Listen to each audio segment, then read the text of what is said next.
सासाराम की लखीमपुर सीट से बीजेपी आगे चल रही है। लखीमपुर से बीजेपी के मनाब डेका आगे चल रहे हैं। 30 और 20 का ये अंतर यहाँ पर प्रत्युष। जी हाँ, 50 सीटें इस वक्त 51 सीटें हो गई। 51 सीटों का रुझान आपके सामने। एक सीटें अदर्स के खाते में जाती हुई रुझानों में नजर आ रहा है। वो अदर्स कौन है, वो कौन सी पार्टी है जिसके खाते में ये सीट जा रही है, क्योंकि ये देखना होगा कि क्या इस बार अदर्स 2021 के चुनाव के बनिस्बत 2026 के चुनाव में क्या कुछ सीटें निकाल पाते हैं। क्या कांग्रेस का खाता खुलेगा, क्या लेफ्ट का खाता खुलेगा, क्या एआईएमआईएम का खाता खुलने वाला है। बंगाल में अंतर कम हो गया, फिर 22-30, फिर ये डिफरेंस जो 11 सीटों का पहुंच गया था, 10 सीटों का पहुंच गया था, वो 8 सीटों पर बदल गया है। बीजेपी जो है वो 30 सीटों के साथ बढ़त बनाई हुई है बंगाल में। ममता बनर्जी भी कड़ी टक्कर देती हुई फिलहाल शुरुआती रुझानों में हमें दिखाई दे रही है। ममता बनर्जी की टीएमसी 22 सीटों पर, बीजेपी 32 सीटों पर, डीएमके 11 सीटों पर, एआईडीएमके 2, टीवीके जो कहा जा रहा था कि चमत्कार करेगी, अभी ऐसा चमत्कार हमें शुरुआती रुझानों में नहीं दिखाई दे रहा है।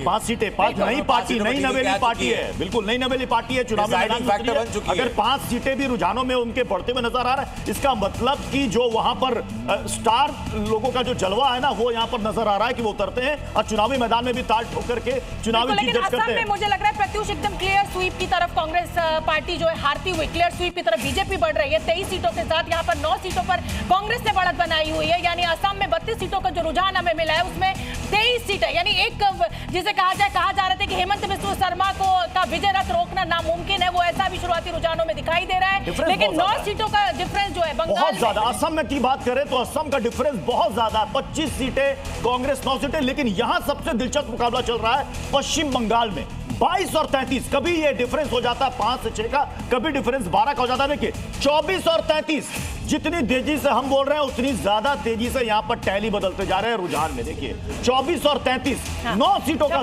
56 सीटों का हमें रुझान मिलने लगा है। हाँ नवीन जी, मैं आऊंगी आपके पास, लेकिन इस समय आंकड़ों का समय और मुझे लगता है हमें आंकड़ों पर रहना चाहिए। टैली बहुत तेजी से बदल रही है। अगर आप मेरे टीवी स्क्रीन पर ऊपर देखेंगे तो 24 और 33 यानी 9 सीटों का डिफरेंस बचा हुआ है। बीजेपी हालांकि शुरुआती बढ़त इन पोस्टल बैलेट की गिनती में बनाई हुई है। पोस्टल बैलेट यानी जो लोग बंगाल से बाहर हैं, वो बंगाल में चुनाव के लिए वोटिंग के लिए नहीं पहुंच पाए, वो पोस्टल बैलेट के जरिए अपना मतदान करते हैं और उनकी गिनती इस समय चल रही है। ईवीएम खुलना अभी बाकी